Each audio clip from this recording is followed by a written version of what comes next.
Hola, el día de hoy quiero hablar de la nomenclatura del pecado. Todos nosotros somos pecadores, redimidos por la sangre de Cristo. El pecado verdaderamente ya no es problema de nosotros, el pecado es problema de Dios porque todos nuestros pecados fueron pagados en la cruz por nuestro Señor Jesucristo. El problema es saber qué hacer con el pecado. Primeramente, Dios nos ha dado provisión perfecta para el pecado. Primera de Juan 1:9 dice: si confesamos nuestros pecados, Dios es fiel y justo para perdonarnos nuestros pecados y para limpiarnos de toda maldad. O sea, la provisión para el pecado para nosotros cristianos es simplemente una confesión, pero una confesión de corazón, una confesión que solamente puede venir por influencia del Espíritu Santo. Nosotros los seres humanos no tenemos el poder de mirar nuestros pecados y poder confesarlos, y solamente por la acción del Espíritu Santo que nosotros podemos ser convencidos de pecado y podemos confesar de nuestro corazón nuestro pecado para nuestro perdón y para la limpieza que viene con el perdón. Quiero hablar de la nomenclatura del pecado de David, el rey David. En el pecado de David con Betsabé hay una nomenclatura perfecta que podemos estudiar para saber que el pecado nos avisa, el pecado nos hace saber con distintas cosas, en distintas situaciones, que nosotros estamos saliéndonos del plato, como decimos. Vamos a ir al libro de Segunda de Samuel, capítulo 12.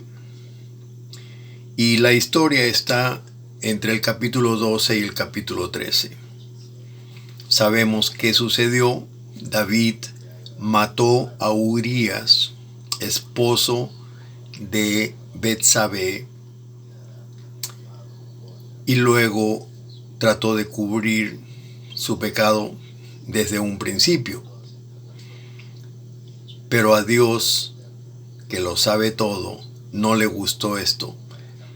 El profeta Natán lo enfrenta, lo desafía a David, le cuenta una historia a la cual David reacciona agresivamente y dice: ¿cómo es posible que este hombre cometa esa clase de pecado? Y Natán le dice: tú eres ese hombre. Esa convicción del Espíritu Santo es la que inmediatamente hace reaccionar a David. Y David en ese momento, lo primero que dice es: he pecado contra el Señor. Olvídate Urías, olvídate Betsabé, olvídate todas las cosas que hizo su general Joab y todo eso. Pero David lanza la confesión perfecta y dice: he pecado contra el Señor. Y después de eso, Natán le dice que no va a morir, pero la consecuencia de su pecado va a acompañarlo por el resto de su vida. Tenemos muchas cosas que aprender acerca del pecado de David. Y es que el pecado no empieza cuando el pecado sucede. El pecado empieza mucho antes. David era un rey bendecido. David tenía mujeres como quería. Era un hombre, un guerrero, un hombre de Dios. Y sin embargo, empieza a cometer errores. Y eso es lo que nosotros debemos de tener cuidado, mis hermanos, hermanas. Porque cuando cometemos errores pequeños y estamos confortables con el error pequeño, nos vamos graduando de error en error. Cometemos un pecado que no parece muy grande y luego tenemos que cometer otro pecado para cubrir el pecado menor y luego otro pecado para cubrir el segundo y otro pecado para cubrir el tercero. Cuando menos nos damos cuenta, estamos envueltos en algo terrible, como hizo David. ¿Cómo empezó el problema con David? Y yo les dejo escribir la historia a su propia manera. Pero lean ustedes el capítulo 12 y el capítulo 13 de Segunda de Samuel, aún antes de escuchar el mensaje. Si quieren, pueden poner en pausa el video, leer los dos capítulos, para no perder tiempo yo leyendo todo el capítulo, porque lo importante está bien visible. Fíjense qué pasa. David es el rey de Israel. Ustedes saben que un rey, especialmente en esos tiempos, era una autoridad absolutamente autónoma. David no tenía que responder a nadie acerca de sus acciones. Y él empieza la historia en el capítulo 12, verso 1, dice: un día,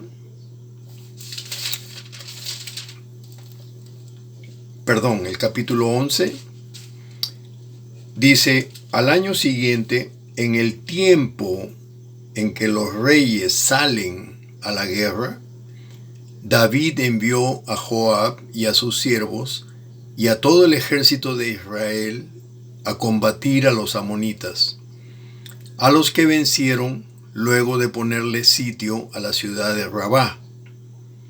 David se quedó en Jerusalén. Ahí empezaron sus problemas. ¿Dónde debía de estar David? Dice la palabra que en el tiempo en que los reyes salen a la guerra, David debía de haber estado en la guerra, pero él no salió a la guerra, sino que se quedó en Jerusalén. Al quedarse en Jerusalén, ya estaba fuera de sitio. Y esto es lo que tenemos que tener cuidado nosotros cuando estamos fuera de sitio, porque las cosas terribles en nuestras vidas suceden cuando estamos fuera de sitio. Verso 2: y un día por la tarde, mientras se paseaba por la azotea de su palacio, después de la siesta, calculamos, por la tarde, después de la siesta, vio desde allí a una mujer muy hermosa que se estaba bañando. ¿Qué hacía el rey David echándose una siesta en la tarde? Obviamente, en la noche no había dormido mucho. En la mañana posiblemente se había levantado temprano o a la hora que le daba la gana, y se había echado una siesta en la tarde. La vida de rey, como decimos. David no solamente se había quedado en Jerusalén, sino que se estaba dando la gran vida. Y las tentaciones vienen justamente cuando nosotros nos estamos dando la gran vida, porque entonces no estamos prestando atención a lo que está sucediendo en nuestra vida espiritual. La tentación siempre es igual. Una mujer muy hermosa, una manzana, ¿se acuerdan de Adán? Una manzana que era deliciosa para comer. Y aparte de eso, lo habían hecho más delicioso todavía, diciéndole el diablo a Eva de que si ella comía la manzana iba a ser como Dios. O sea, la tentación siempre se presenta deliciosa, siempre se presenta inteligente. Vio desde allí a esta mujer hermosa que se estaba bañando, Y en el verso 3 dice, al preguntar quién era ella, como decimos nosotros, la curiosidad mató al gato. David ve a la mujer y en lugar de decir, oye, esa mujer pues se está bañando, debo de mirar al otro lado, debo de salirme de donde estoy, manda a averiguar quién es. Y se averigua que se llama Betsabé, que era hija de Elián, esposa de Urías el hitita. Y Urías era soldado del ejército de Israel, subalterno de David. Entonces David, verso 4, ordenó que la llevaran a su presencia, y ella se presentó ante él, y él la tomó y se acostó con ella. Por supuesto, para Betsabé era un honor que el rey la haya traído a palacio. Pero fíjense lo que estaba haciendo David. ¿Quién había traído a esa mujer? ¿A quién le preguntó él quién era esa mujer? Todos eran subalternos del rey. Y él se estaba portando como un tonto, comprometiendo a todos sus subalternos en este pecado. Y dice que se acostó con ella y después de tener relaciones, ella se purificó y regresó a su casa. El crimen perfecto. David tiene todas estas mujeres, pero esa le llamó la atención. Y sabemos que le llamó la atención tanto que eventualmente la tomó por esposa. Una mujer casada. ¿Qué sucede? Verso 5. Pero, dice la Escritura, pero, los peros que suceden en nuestra vida, dice, Betsabé quedó embarazada. Y cuando se dio cuenta se lo hizo saber a David. Podemos imaginarnos que David se volvió loco en este momento. ¿Qué hice? ¿Qué hice?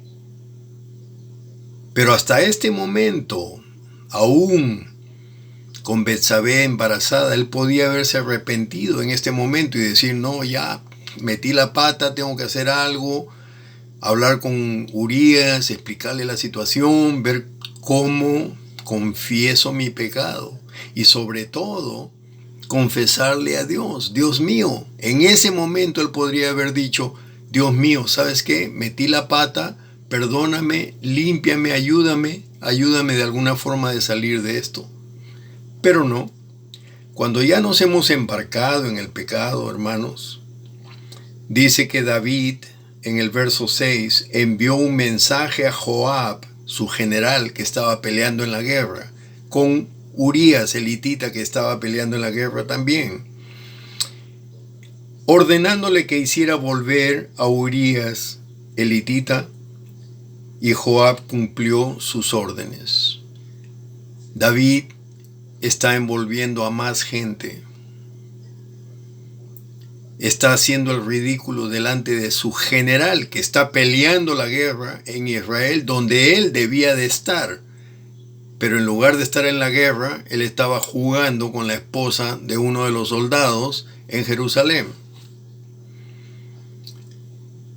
Cuando Urías se presentó, estoy leyendo el verso 7, cuando Urías se presentó ante David, este le preguntó cómo estaban Joab y los soldados. O sea, David ya está maquinando, ya está manipulando, ya está forzando.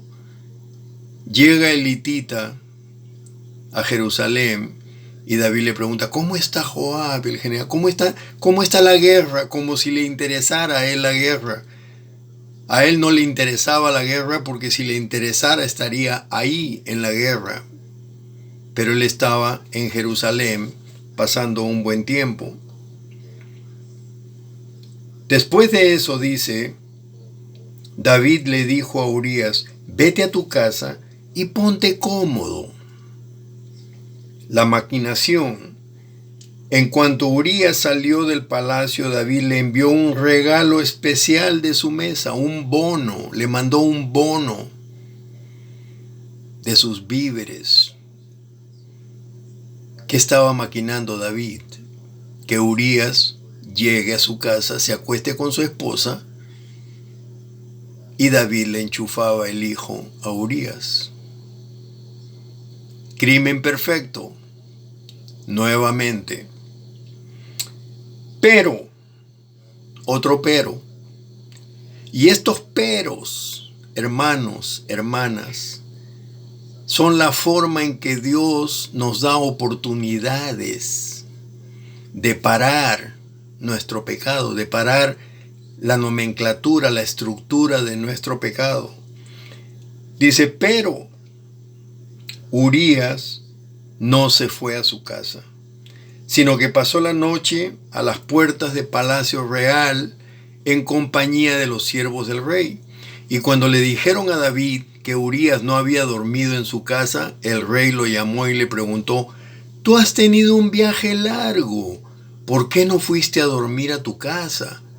Y miren lo que le responde Urías en el verso 11. Urías le da una lección de integridad a David en este momento. Y le dice, ¿podría yo entrar en mi casa y comer y beber y dormir con mi mujer mientras el arca del Señor está en una tienda de campaña y mientras mi señor Joab y los ejércitos de Israel y de Judá y los siervos del rey duermen en el campo? ¿Haría yo esto?, dice Urías. Juro por la vida de su majestad, juro por el rey, dice que jamás haré algo así. Entonces David le dijo a Urías, quédate hoy, mañana te enviaré de nuevo al campo de batalla. Y David está maquinando su siguiente paso.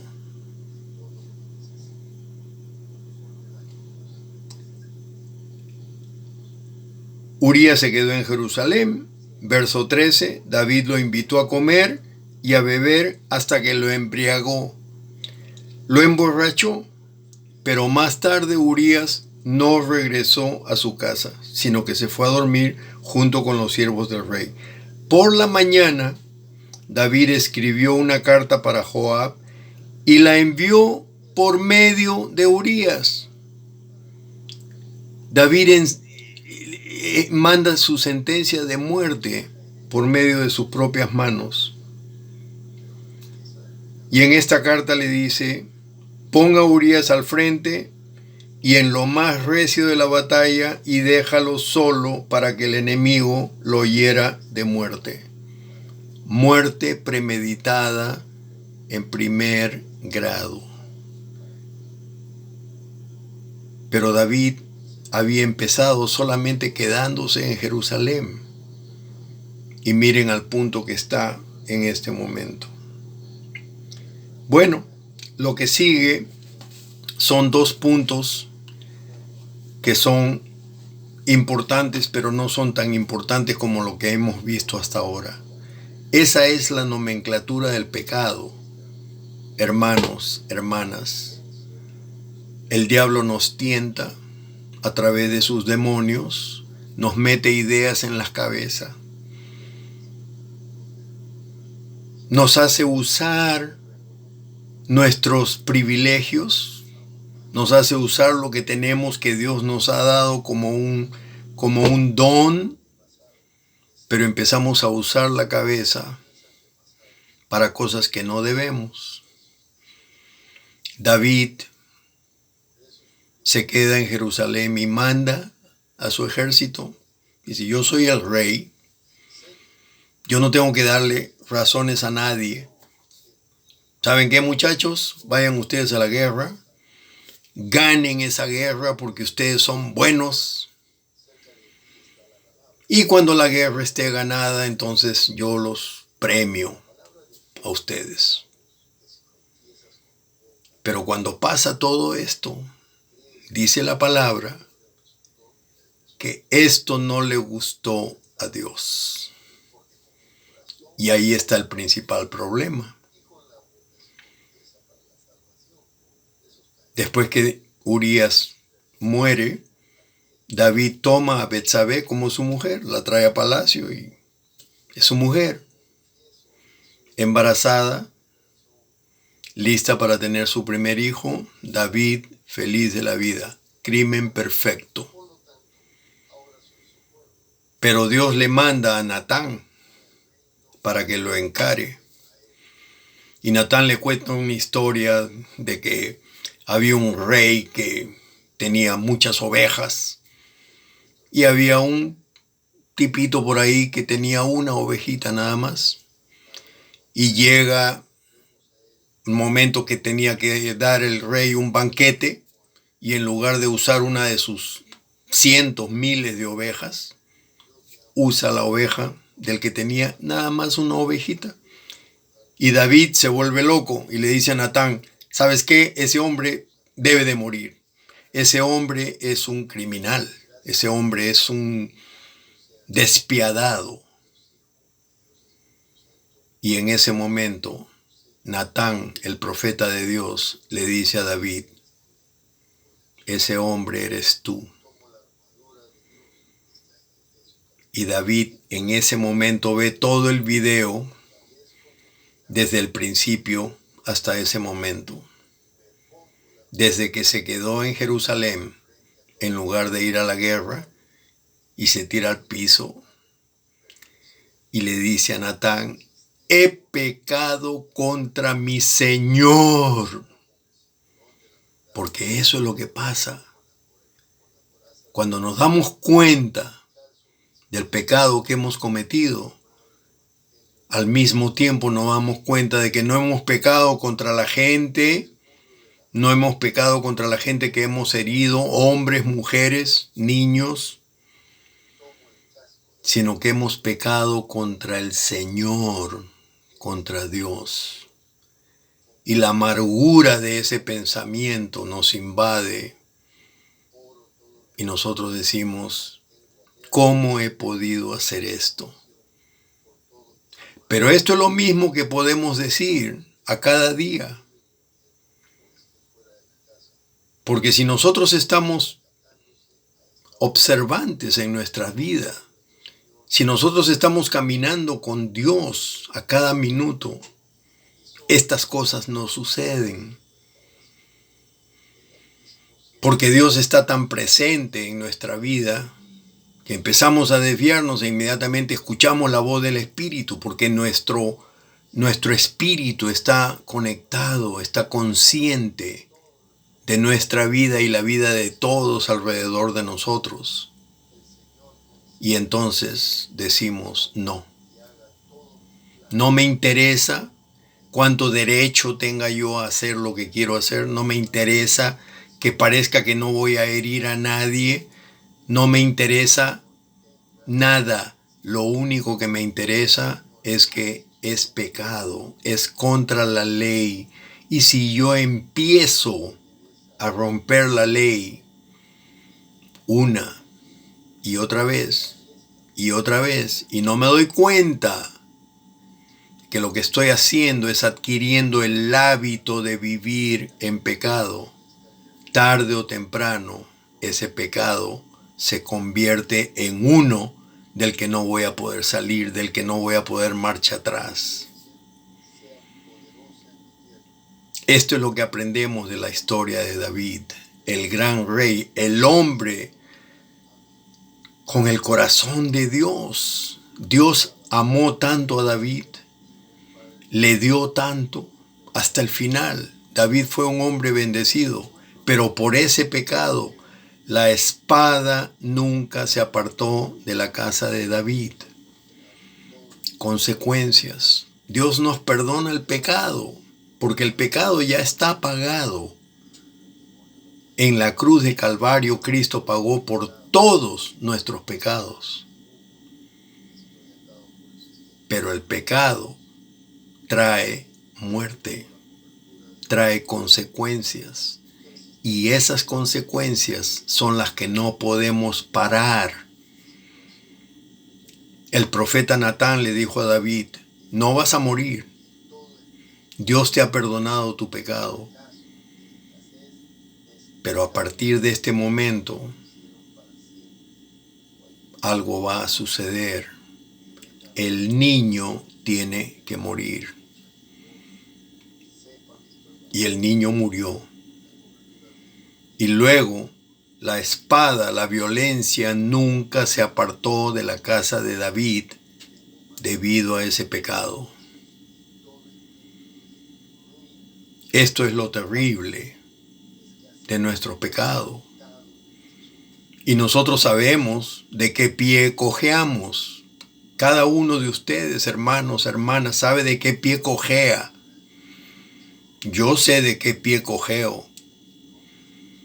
Y como sé de qué pie cojeo, cuando veo que me estoy acercando a un área que no debo, digo no. Porque ya tengo mucha experiencia en las grandes consecuencias que he tenido que pagar en mi vida, y hasta ahora sigo pagando algunas consecuencias de pecados que he cometido en mi vida. Y ya no quiero más. Entonces, cuando veo que me estoy yendo por ese lado, digo, para, Juan, para en este momento, en el nombre de Jesús. Arrepiéntete mientras que todavía te has quedado nomás en Jerusalén. No vayas más adelante. Y cuando nos arrepentimos, Dios nos recobra. Nos pone nuevamente en nuestro camino, nuestra guía. Cada acto que no es de acuerdo a la palabra de Dios se va formando como una bola de nieve. Y si no la paramos cuando está chica, cuando está más grande, es muy difícil de pararla. Y cuando caemos en el gran pecado,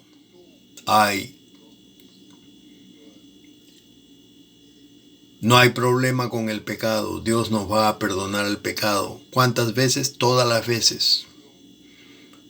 Pero las consecuencias, nosotros tenemos que vivir con las consecuencias.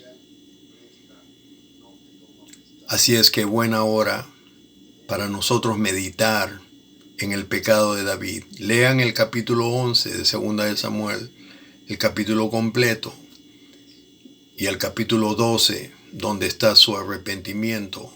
Y también lean el Salmo 51 que David escribió después de su pecado con Betsabé. Y aprendiendo eso, vamos a tener más suceso en no caer tan fácilmente. Amén.